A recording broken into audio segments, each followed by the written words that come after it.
Hello all, welcome to my channel B2 cooks. இன்றைக்கி என்னோடய சேனலில் ஃப்ரெஷ் வெந்தயக்கீரை வச்சு ஒரு புலாவ் ரெசிபி பார்க்கலாம். ஈஸியான இந்த ரெசிபி அயர்ன் ரிச் ரெசிபி பார்க்கலாம் வாங்க. ஒரு பேன் வச்சுருக்கேன். அது சூடானதுக்கப்புறம் நான் ஃபஸ்ட்டு ஒரு 3 டீஸ்பூன் எண்ணெய் சேர்த்துக்கிறேன். அதுக்கப்புறம் ஒரு 2 டீஸ்பூன் நம்ம நெய்யும் சேர்த்துக்கலாம்.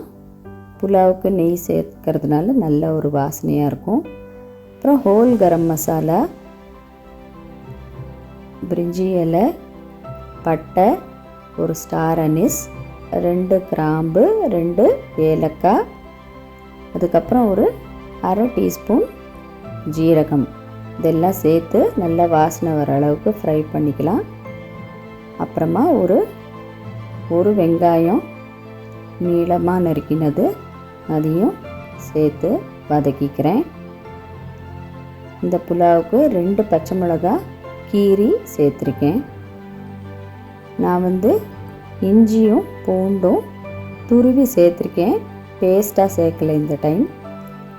உங்கள்கிட்ட பேஸ்ட் இருந்ததுன்னா பேஸ்ட்டு சேர்த்துக்கோங்க. ஒரு ஸ்பூன்னு இது நல்லா வதக்கிக்கலாம், இந்த ஸ்மெல்லு ரா ஸ்மெல் போகிற வரைக்கும். அதுக்கப்புறம் ஒரு தக்காளி ஆட் பண்ணுறேன். இந்த டிஷ்ஷுக்கு தக்காளி ரொம்ப முக்கியம். ஏன்னா இதில் இருக்கிற விட்டமின் சியோட சேர்த்து வெந்தயக்கீரையை பண்ணும்போது நம்மளுக்கு அந்த அயர்ன் அப்சர்வ் ஆகும் உடம்புல. ஒரு 1/2 டீஸ்பூன் மஞ்சள் பொடி, அப்புறம் இந்த தக்காளி வெங்காயம் வதங்கிறதுக்கு கொஞ்சமாக உப்பு சேர்த்து கலந்துட்டு ஒரு 3-4 மினிட்ஸ் மூடி வைக்கலாம். தக்காளி நல்லா வதங்கியாச்சு.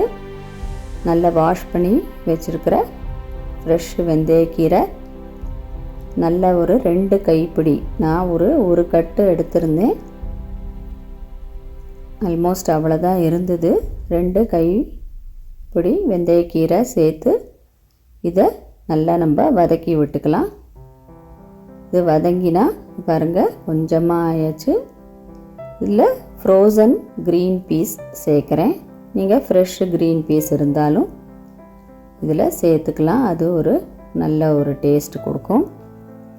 இது எல்லாத்தையும் நல்லா வதக்கி விட்டுக்கலாம். இப்போது இந்த புலாவுக்கு தேவையான உப்பை நான் இதில் சேர்த்துடுறேன். நான் முன்னாடியே ஒரு கப்பு பாஸ்மதி ரைஸ் ஒரு 1/2 மணி நேரம் ஊற வச்சுட்டு இதை குக் பண்ணி ரெடியாக வச்சுட்டுருக்கேன். இப்போது ஒரு 1/4 டீஸ்பூன் கரம் மசாலா பவுடர் சேர்த்துக்கிறேன். உங்களுக்கு இது ஆப்ஷனல் தான், வேணும்னா சேர்த்துக்கலாம். இதையும் சேர்த்து நல்லா வதக்கி விட்டுடலாம்.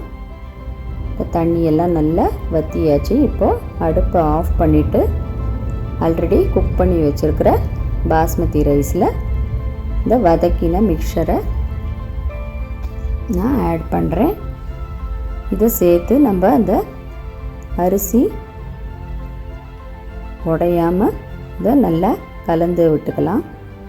இந்த வெந்தயக்கீரை மிக்சரை இதோடு சேர்த்து நல்லா ரைஸோடு சேர்த்து நம்ம கலந்து விட்டுக்கலாம்.